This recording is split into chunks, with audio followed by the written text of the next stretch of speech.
Hi friends, welcome back. अब बांग्लादेश की उल्टी गिनती शुरू। मोदी और हिंदुओं के घाव पर नमक छिड़का मोहम्मद यूनुस। तो चलो देखते हैं, वीडियो शुरू करते हैं। वीडियो शुरू करने से पहले अगर आप चैनल पर नए हो और आपने अभी तक सब्सक्राइब नहीं किया तो जल्दी से पहले सब्सक्राइब के बटन और बेल आइकन को क्लिक कर लो ताकि आपको हमारे सारे न्यू वीडियोस के नोटिफिकेशन मिल जाए जैसे हम अपलोड करें। अगर आपको वीडियो पसंद आता है प्लीज लाइक एंड शेयर। चलिए शुरू करते हैं। इतने वो हैं, उनको ये नहीं दिखा कि पाकिस्तान ने हमसे पंगे लिए, ट्रेड बंद किया तो क्या हाल हो गया पाकिस्तान का। तो बांग्लादेश अगर इंडिया से पंगे लेगा तो क्या हाल होगा, वो बांग्लादेश को अपने आप समझ आ जाना चाहिए। अब देखते हैं। नमस्कार साथियों, कुछ लेटेस्ट अपडेटेड इंफॉर्मेशन में आइए जानते हैं। मोदी और हिंदुओं के घाव पर नमक छिड़कने के लिए बांग्लादेश की नई सरकार ने एक बेहद शर्मनाक कांड कर दिया है, जिसके कारण भारत में रहने वाले बांग्लादेशी मुसलमानों को जमकर पीटा जा रहा है। कुछ जगहों पर उनके घरों को जला दिया गया है। उधर बांग्लादेश में अंतरिम सरकार की शपथ लेने के बाद मोहम्मद यूनुस की चर्बी बढ़ गई है और उन्होंने भारत को फिर से एक बड़ी धमकी दी है। इसके साथ ही जानेंगे कि इस वक्त शेख हसीना और उनकी बेटी की दूरी मात्र 25 किलोमीटर है, फिर भी दोनों क्यों नहीं मिल पा रहे। बेटी सभी बातों पर विस्तार से यूके में चर्चा है क्या? होगी। लेकिन आगे बढ़ने से पहले आप सभी के लाइक और कमेंट के लिए शुक्रिया। इस वीडियो के लिए एम करते हैं 8000 लाइक्स। इतिहास में पहली बार यूनाइटेड नेशन ने खुलेआम हिंदुओं के पक्ष में आवाज उठाया है। यूनाइटेड नेशन और मोदी के अंदाज से अब लग रहा है कि बांग्लादेश पर कार्यवाही होगी। दोस्तों, बांग्लादेश के 1.5 करोड़ हिंदुओं की रक्षा करने में मोहम्मद यूनुस नाकामयाब साबित हो रहे हैं। ऐसे में ज्यादा देर हो जाए इससे पहले भारत को यूनुस के खिलाफ हथियार उठाना होगा।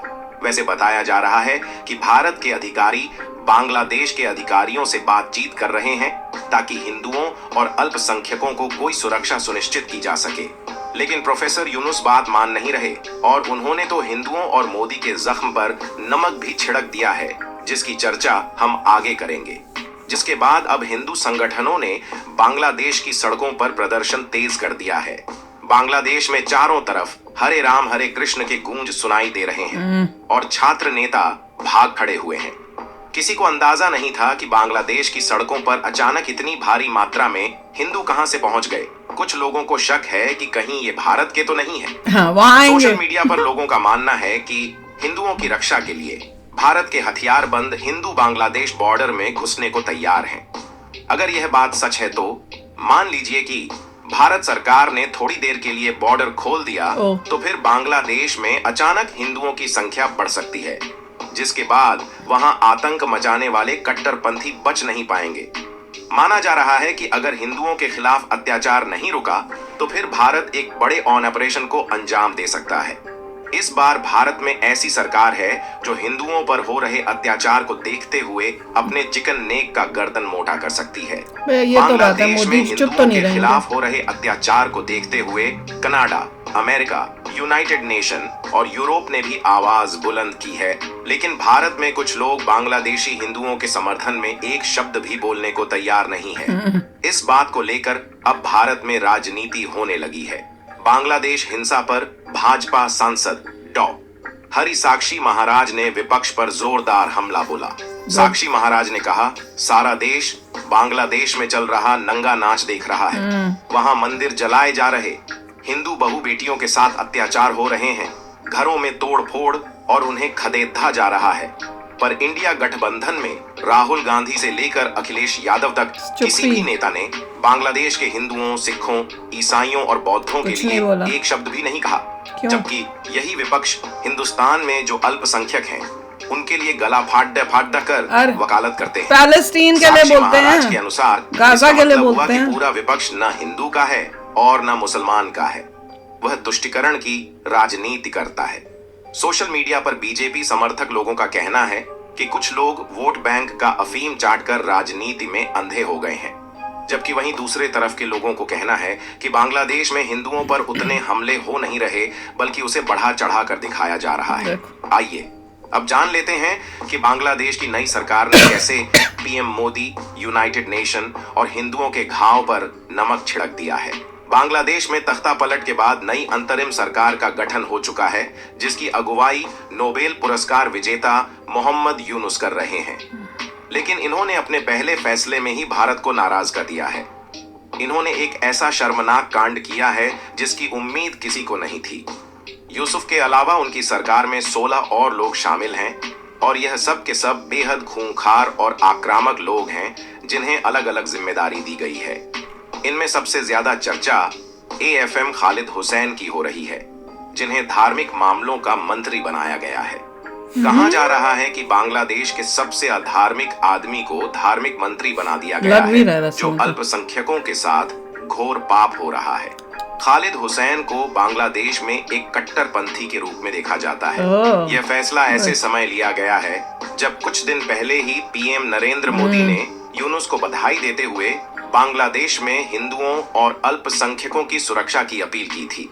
ऐसा लग रहा है कि मोहम्मद यूनुस ने मोदी और हिंदुओं के घाव पर नमक छिड़कते हुए एक कट्टरपंथी नेता को धार्मिक मंत्री बना दिया है। मोदी से लेकर अमेरिका, यूरोप, कनाडा और यूनाइटेड नेशन तक सब ने नई सरकार से अपील की है कि हिंदुओं की सुरक्षा करें। अपील क्या है? ऑर्डर करो। खालिद हुसैन को बड़ी जिम्मेदारी देना यूनुस सरकार की नीयत पर सवाल खड़े करता है। अगर मोहम्मद यूनुस समय रहते नहीं सुधरा तो फिर भारत उसे अपनी अंदाज में पाठ पढ़ा देगा। बांग्लादेश का नया धार्मिक मंत्री खालिद हुसैन हिफाजत-ए-इस्लाम संगठन से जुड़े हैं, जो हिंदू विरोधी और भारत जो इस्लाम संगठन से, उसको क्यों कर रहे हो? इतिहास अल्पसंख्यकों पर अत्याचार कर रहा है। बांग्लादेश के नई सरकार की हिंदू विरोधी गतिविधि को देखते हुए भारत में भी दंगा भड़कने लगा है। उत्तर प्रदेश के गाजियाबाद में हिंदू रक्षा दल के कुछ लोगों ने झुग्गियों में रह रहे लोगों पर लाठी डंडों से हमला किया। वही जो लीगल आए होंगे, पर अवैध रूप से रहने और बांग्लादेशी होने का आरोप लगाकर मारपीट की गई। बताया जा रहा है कि इनमें से कुछ लोग गरीब मुसलमान हैं जो भारत में शरण लेकर रह रहे हैं। अब उन्हें मारा पीटा जा रहा है। शरण लेकर घटना के दौरान कुछ झुग्गियों में तोड़ फोड़ कर आग भी लगा दी गई। इस घटना का वीडियो सोशल मीडिया पर वायरल हो रहा है। यह घटना गाजियाबाद के कविनगर इलाके की है। वीडियो में दिख रहा है कि कुछ लोग लाठी डंडे लेकर झुग्गियों में पहुंचे और वहां तोड़ फोड़ और मारपीट की।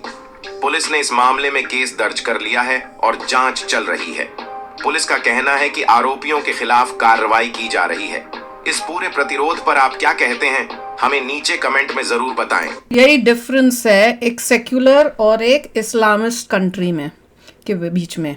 इस्लामिस्ट कंट्री का मतलब है बांग्लादेश, पाकिस्तान, पर मैं अभी बांग्लादेश पे फोकस करूंगी। अब आपको दिख रहा है कि बांग्लादेश में माइनॉरिटीज हिंदूज के साथ क्या हो रहा है, और जो सो कॉल्ड PM अभी फॉर द टाइम बीइंग आया है, उसने रिलीजन और उससे रिलेटेड किसको बनाया है? वो बंदे को जो एक इस्लामिस्ट ऑर्गेनाइजेशन का है, मतलब उसकी सोच पूरी कट्टरपंथी सोच होगी, उसको बना दिया। जबकि उसको दिख रहा है कि तुम्हारे देश के अंदर माइनॉरिटीज के साथ, हिंदूज के साथ अभी कितना अन्याय हो रहा है, और बना दिया तुमने किसको?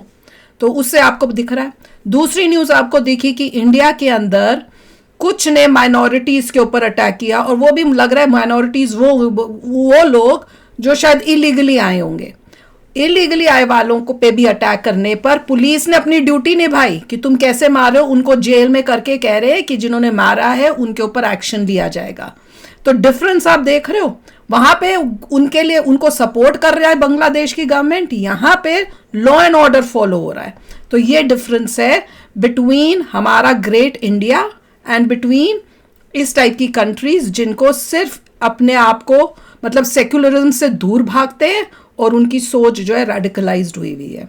तो आप भी शेयर करना अपने थॉट्स। चलते हैं, मिलेंगे नेक्स्ट वीडियो में बहुत ही जल्द। Till then take care and bye bye. तो अगर आप मेरे इस चैनल पे नए हो तो जल्दी से सब्सक्राइब के बटन को हिट करो और बेल आइकन को क्लिक करो, ताकि आपको मेरा जब नया वीडियो मैं लगाऊं आपको उसके बारे में जल्दी से पता चल जाए।